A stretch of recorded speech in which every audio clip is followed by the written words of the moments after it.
आजकल हम लोग एक चीज़ फेस कर रहे हैं कि हायरिंग के बाद डिफरेंट कंपनीज़ भी ये चीज़ फेस करती होंगी कि हायरिंग किसी भी कैंडिडेट को अगर जॉइनिंग डेट दी जाए एंड इंटरव्यू के दौरान वो काफ़ी सीरियस रहा हो और जॉइनिंग डेट के बाद वो गोस्ट कर जाए, तो आप क्या टिप्स देना चाहेंगे उन न्यू जॉइनर्स को, फ्रेशर्स को? आई थिंक जिस तरह से कंपनीज जो हैं वो इंटरव्यू करती हैं और बाज़ औक़ात वो रिस्पॉन्ड बैक नहीं करती, तो ये कंपनीज की भी रिस्पॉन्सिबिलिटी है कि दे अपडेट द कैंडिडेट्स कि भाई आपकी एप्लीकेशन का स्टेटस क्या है, आर यू ऑन पेंडिंग और क्या है।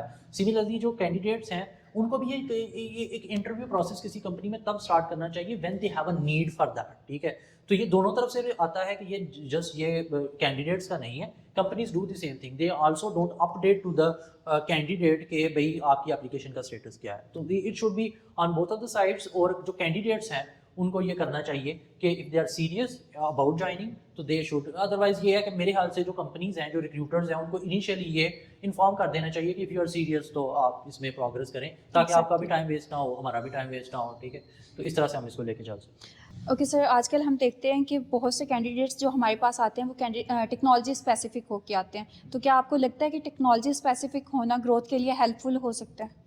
अच्छा, टेक्नोलॉजी स्पेसिफिक आई थिंक कि जब आप फ्रेश ग्रेजुएट हो तो आपका एक्सपीरियंस तो किसी सॉफ्टवेयर उसका पॉसिबिलिटी है कि नहीं होगा। ठीक है, तो वो टेक्नोलॉजी स्पेसिफिक होने का कोई ऐसा फ़ायदा नहीं होगा, क्योंकि आपके पास एक्सपीरियंस नहीं है उस चीज़ का, कोई किसी कंपनी का प्रूव्ड एक्सपीरियंस नहीं है कि आप वहाँ पे 6 महीने साल आपने किन किन प्रोजेक्ट्स पे काम किया, उन प्रोजेक्ट्स में कितना क्वालिटी का काम किया। You can not validate that as a fresh graduate. तो इसलिए आप अगर ओपन माइंड के तौर पे अप्लाई करेंगे कि कंपनी जिस भी टेक्नोलॉजी में काम कर रही है, दे विल चेंज दैट, मुझे उस हिसाब से ट्रेन कर लेंगे, क्योंकि आई हैव बेसिक इंग्रेडिएंट्स। तो आगे मुझे 15-20 दिन की 25 दिन की जब ट्रेनिंग मिलेगी तो I will be able to learn that skill, और फिर मैं उसके बाद उसमें काम कर पाऊंगा, तो वो ज़्यादा वैल्यूएबल होता है। आई थिंक वो जो ओपन होते हैं, टेक्नोलॉजी स्पेसिफिक नहीं होते, they grow better in that. अब इसमें ये होता है कि टेक्नोलॉजीज जो है ना, वो हम वही मैं कह रहा हूँ कि एडवाइस जो है ना हमें मल्टीपल लोगों से मिल रही होती है कि आजकल ये टेक्नोलॉजी हट जा रही है, वो जा रही है।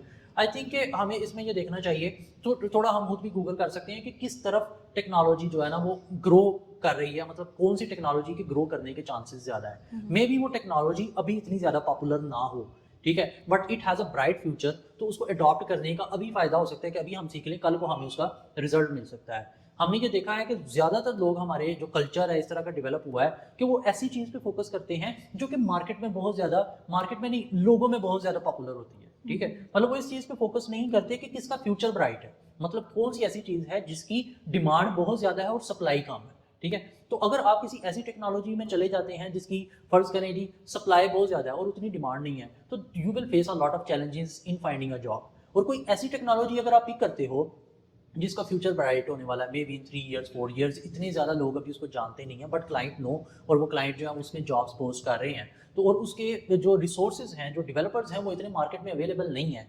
ठीक है, एंड यू कैन सी कि एक काम है उसको करने में अगर 6 महीने लगते हैं, तो इस टेक्नोलॉजी में करने से 1 महीना लगता है, तो यू विल सी कि जो इन्वेस्टर है वो हमेशा कोशिश करेगा किसी ऐसी टेक्नोलॉजी को अडॉप्ट करने में जो कि उस काम को क्विकली करने में हेल्प कर सकती है। ठीक है, तो ऐसी टेक्नोलॉजीज के अंदर अगर आप उनको पिक करते हैं तो उसमें ग्रोथ के चांसेस बहुत ज़्यादा हो सकते हैं। मसलन हम जैसे कुछ एडवांस टेक्नोलॉजीज़ हैं जिनका बहुत सारे लोगों को नहीं पता, जैसे बबल है, फ्लटर फ्लो है, हम इनके ऊपर काम करते हैं। ठीक है, वेबसाइट डेवलपमेंट के लिए वेब फ्लो है, तो ये स्पीड अप कर देती हैं डेवलपमेंट को, जिसकी वजह से क्या होता है कि जो कॉस्ट ऑफ डेवलपमेंट है वो रिड्यूस हो जाती है। तो जो हमारे जो ऐप डेवलपमेंट के लिए जो क्लाइंट्स आते हैं, they will prefer to build it into those technologies. तो अगर कोई आज इनको अडॉप्ट कर लेगा तो आफ्टर 3 ईयर्स 4 ईयर्स जब ये प्लेटफॉर्म्स काफ़ी एनहेंस हो जाएंगे और इसमें आपको कोई भी सर्वर मैनेजमेंट नहीं करनी पड़ेगी और ये आपको स्पीड अप करते हैं डेवलपमेंट को, तो फिर क्या होगा कि बहुत सारे लोग इसको अडॉप्ट करेंगे।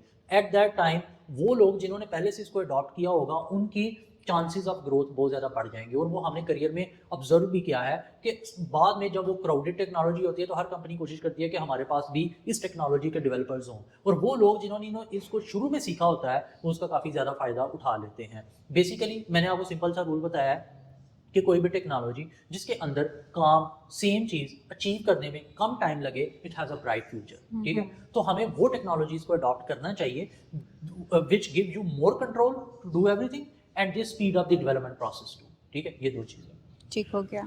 अच्छा, आजकल जब भी फ्रेश ग्रेजुएट्स या जॉइन करते हैं, तो हम देखते हैं कि उनके अंदर वो कॉन्फिडेंस नहीं होता जिसको जो कॉन्फिडेंस उनके सीनियर्स में होता है। तो आपको क्या लगता है, कुछ चैलेंजेस होते हैं जो वो फेस कर रहे होते हैं, इसमें सबसे पहली चीज़ आती है एक क्रिटिसिज्म। आप क्या कहते हैं कि उसको कैसे हैंडल किया जा सकता है? अच्छा देखें, ये है कि अच्छा इस देखेंगे, इसमें ये मेरा ख्याल ये है कि जब सीनियर जो थे, जो उनके सीनियर्स थे, उनको कोऑपरेट करने की ज़रूरत है जूनियर्स के साथ। जब वो सीनियर्स आए थे तो वो भी एक टाइम पे जूनियर भी थे, ठीक है। They had a similar problem, उनको भी यही इशू था कि वो उनकी परफॉर्मेंस वैसी नहीं थी जैसा एक्सपेक्ट किया जा रहा था। तो आई थिंक उनका हेल्पिंग हैंड होना for the developers is very important, और उसमें वो ये सोचें कि how we can take to the same level, क्योंकि कभी हम भी इसी तरह से थे, हमारी परफॉर्मेंस भी ऐसी अच्छी नहीं थी। ऐसा ये तकरीबन अगर 100 लोगों ने, अगर आपने उनके साथ काम किया तो हो सकता है कि 70 लोग ऐसे हों जिनकी performance up to the mark नहीं थी, लेकिन वक्त के साथ उन्होंने अपनी परफॉर्मेंस को बेहतर कर लिया। 20-30 लोग ऐसे होते हैं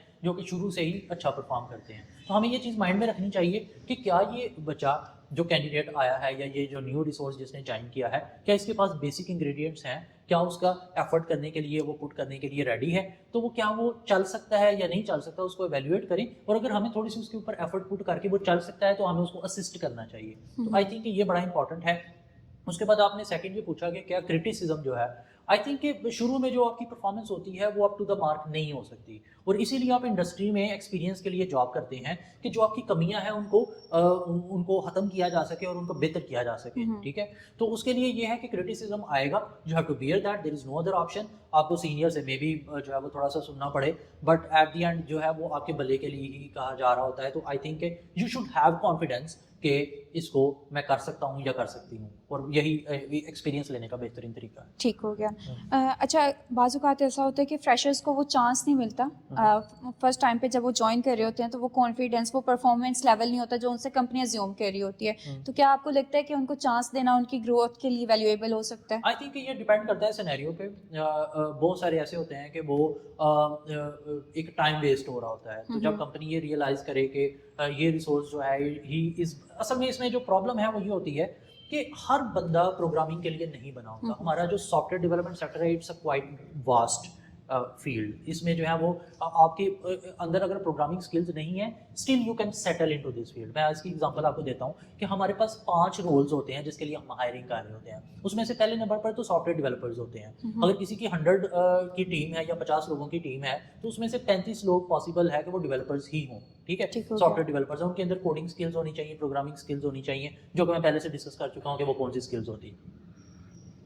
अब अगर आपने एक वेब एप्लीकेशन बनानी है या मोबाइल एप्लीकेशन बनानी है, तो उसमें बड़ा इंपॉर्टेंट है कि उसकी कोई यूआई बिल्ड करे, उसका यूजर एक्सपीरियंस बिल्ड करे कि इस बटन के क्लिक पे ये यहाँ पे जाएगा, उसके बाद फिर ये यहाँ पे आएगा, मोबाइल पे ये स्क्रीन कैसी दिखेगी, वेब पे कैसी दिखेगी। तो ये बेसिकली काम किया जाता है यूआई यूएक्स इंजीनियर की तरफ से, ठीक है।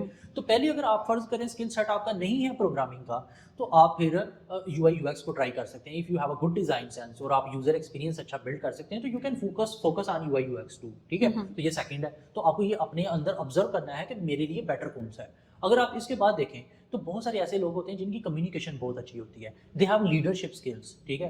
तो ऐसे लोग जो हैं, they can be a good project coordinator, ठीक है। तो project coordination, software project coordination, software project management, आप इस फील्ड में भी जा सकते हैं, आप इसको भी ट्राई कर सकते हैं। इसके अलावा बहुत सारे लोग ऐसे होते हैं जो कि प्रोग्रामिंग उनको सूट नहीं करती, लेकिन वो वो सॉफ्टवेयर को यूज़ कैसे करना है, उसको कैसे लेके चलना है, वो जानते हैं, और वो क्लाइंट के माइंड को समझ सकते हैं कि वो उसके लिए क्या यूज़र एक्सपीरियंस बहुत ज़्यादा इंपॉर्टेंट है, वर्क फ्लोज बड़े इंपॉर्टेंट है, फंक्शनैलिटी ज़्यादा इंपॉर्टेंट है, और वो उस हिसाब से उसका क्यूए कर सकते हैं, क्वालिटी एश्योरेंस कर सकते हैं। तो I think QA is one of the fields जिसके अंदर वो अपनी जो है वो ट्राई कर सकते हैं, ठीक है। तो आई थिंक मैंने आपको बताया, एक डेव फील्ड है, डेवलपमेंट फील्ड है, इसके अलावा यूआई यूएक्स फील्ड है, इसके अलावा प्रोजेक्ट कोऑर्डिनेशन है, इसके अलावा क्यूए है, इसके अलावा आप डिजिटल मार्केटिंग फील्ड जो है जिसके अंदर आपकी जो है सोशल मीडिया मार्केटिंग है, आपकी जो है वो मल्टीपल पोर्टफोलियो बिल्ड करना, ये सारी skill set, you are the face of the company, ठीक है। तो ये एक ऐसी चीज़ हो सकती है जिसके ऊपर आप फोकस कर सकते हैं, डिजिटल मार्केटिंग। इसी तरह जो बिजनेस डेवलपमेंट है, बिजनेस डेवलपमेंट में क्या होता है कि न्यू सेल्स जो है वो कैसे आएंगी, और उसके ऊपर वर्क करना, अप्लाई करना जॉब्स पे, सारा कुछ। तो सेल्स एक ऐसा डिपार्टमेंट जिसमें अगर आप कंप्यूटर साइंस की डिग्री है, you can still try on that is one thing you can do. उसके बाद आगे जो है आप एचआर में भी जा सकती हैं, जैसे यू योरसेल्फ, आपका जो है वो कंप्यूटर साइंस का बैकग्राउंड है and you started your career into HR side. तो same thing you can do कि आप, ये मैंने आपको 5 से 6 डिफरेंट फील्ड्स बताए हैं, इसमें से एक है जिसमें आपकी प्रोग्रामिंग स्किल्स चाहिए, बाकी जो है उनमें इक्वल करियर ग्रोथ है, मतलब आपकी जो सैलरीज हैं उसी तरीके से बढ़ सकती हैं जिस तरह से आपकी एज अ डेवलपर बढ़ सकती हैं, ठीक है। तो हमें ये ज़रूरी है कि इन बाकी ऑप्शंस को भी हम देखें और उनमें भी देखें कि क्या हमें वो सूट करते हैं या नहीं। अगर वो हमें सूट करते हैं तो फिर हम उनको अडॉप्ट करें। ठीक हो गया। वर्क लाइफ स्ट्रेस और प्रेशर को कैसे हैंडल किया जा सकता है? अच्छा, ये स्ट्रेस तो आई थिंक के हर एक को फेस करना पड़ता है हु इज़ डूइंग जॉब। और मैं ये समझता हूँ कि अगर जॉब वाले को करना पड़ता है तो जो हायर कर रहे हैं उनको भी इक्वली स्ट्रेस को फेस करना पड़ता है।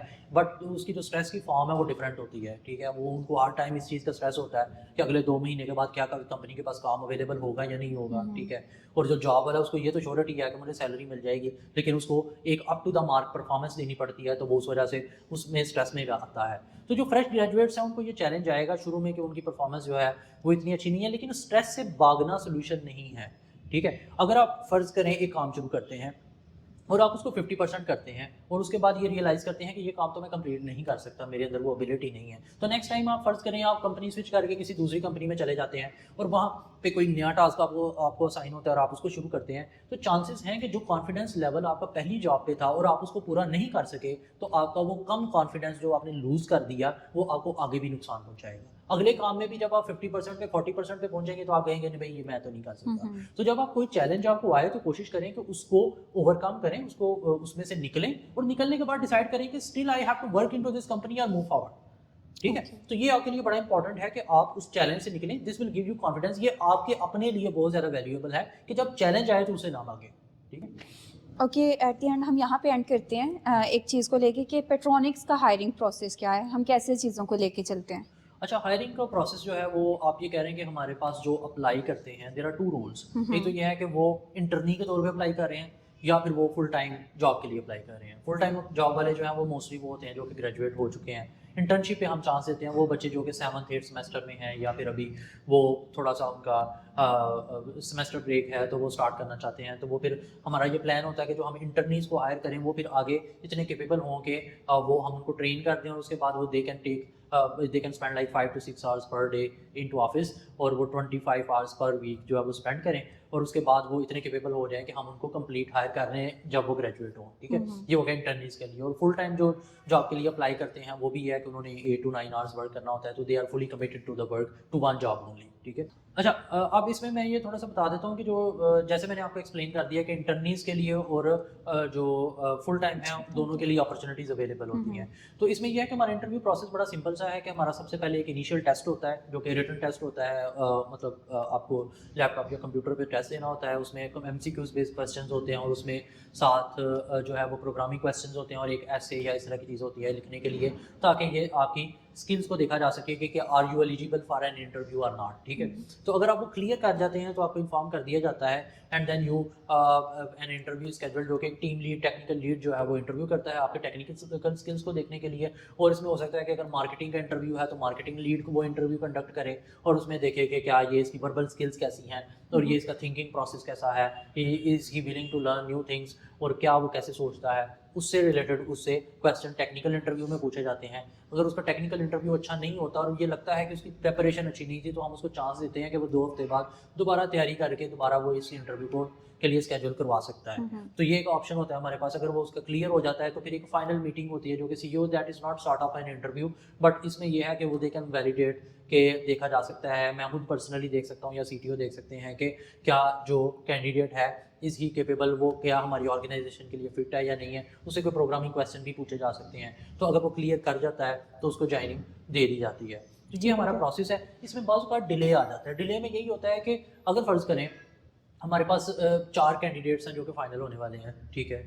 तो एक जॉब है तो उसमें हमने जो है वो एक बंदे को हायर कर लिया है। अब वो जो बाकी 3 हैं वो पेंडिंग पे चलेंगे। जो बेस्ट था out of them, out of those 4 हमने उसको सिलेक्ट कर लिया। अब 3 जो है वो पेंडिंग पे चलेंगे, लेकिन वो जॉब नीड जो है may be create again in 15 days और 20 डेज और 30 डेज। और वो जॉब क्रिएशन मैंने आपको बताया कि वो नीड कैसे डेवलप होगी, न्यू प्रोडक्ट्स जिनके ऊपर आपको टीम को असाइन करना है, और सेकंड इज दैट के प्रीवियस पीपल आर लिविंग, ठीक है। तो इसी केस में फिर उनको चांस मिल जाता है। तो आई थिंक कि ये प्रोसेस तकरीबन बाकी जो कंपनीज हैं वो भी सिमिलर प्रोसेस को फॉलो करती हैं। जब मे बी आपकी कंपनी में सिर्फ 4 5 10 लोग जॉब कर रहे होते हैं तो आप एक इंटरव्यू के लिए कॉल करते हो, उसी दिन आपका टेस्ट होता है, इंटरव्यू होता है, सब कुछ हो जाता है। लेकिन जब आप कंपनी का साइज थोड़ा सा बड़ा होता है 50 से 100 200, तो तकरीबन सिमिलर प्रोसेस को वो फॉलो करती हैं, ठीक है। तो इसमें ये होता है कि हम ये कोशिश करते हैं कि कम से कम जो है वो डिस्टर्ब करें, but there is a requirement कि हम उसको पहले टेस्ट कंडक्ट करें, फिर इंटरव्यू हो, फिर फाइनल इंटरव्यू हो। तो ये इसमें आई थिंक के थोड़ा सा कोऑर्डिनेट करना चाहिए। और आई थिंक आज हमने मोस्टली क्वेश्चंस जो है वो कवर कर लिए। एग्जैक्टली।